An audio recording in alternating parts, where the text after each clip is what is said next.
ખાસ કરીને ચાલુ વર્ષે ચોમાસું સિઝનમાં પણ અનિયમિત વરસાદના કારણે ખેડૂતોને મોટા પ્રમાણમાં પાક નુકસાન થયેલું. ખેડૂતોને ચોમાસું સિઝનમાં જે નુકસાન થયું છે એ ભરપાઈ કરવા માટે થઈ અને શિયાળુ પાકમાં તનતોડ મહેનત ખેડૂતોએ કરી. પુષ્કળ પ્રમાણમાં એટલે કે જે દર વર્ષે વાવેતર થતું એના કરતાં 1.5 ગણું વાવેતર આ વખતે ખેડૂતોએ કર્યું છે. તમામ પ્રકારના ખર્ચ અને મહેનત કરી અને ખેડૂતોએ શિયાળુ પાક તૈયાર કર્યો. ત્યારે તૈયાર પાક પર જે અત્યારે કમોસમી વરસાદ થયો છે, જેના કારણે મોટા પ્રમાણમાં સૌરાષ્ટ્રના જિલ્લાઓમાં પાક નુકસાન થયું છે.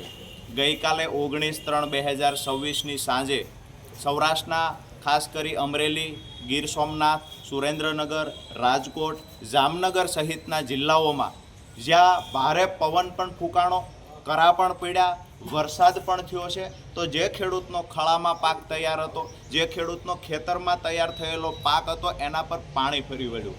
એવી જ રીતે સૌરાષ્ટ્રના જિલ્લાઓમાં જ્યાં બાગાયતી વાવેતર પણ દિવસે દિવસે વધી રહ્યું છે, તો બાગાયતી પાકમાં પણ મોટા પ્રમાણમાં નુકસાન છે.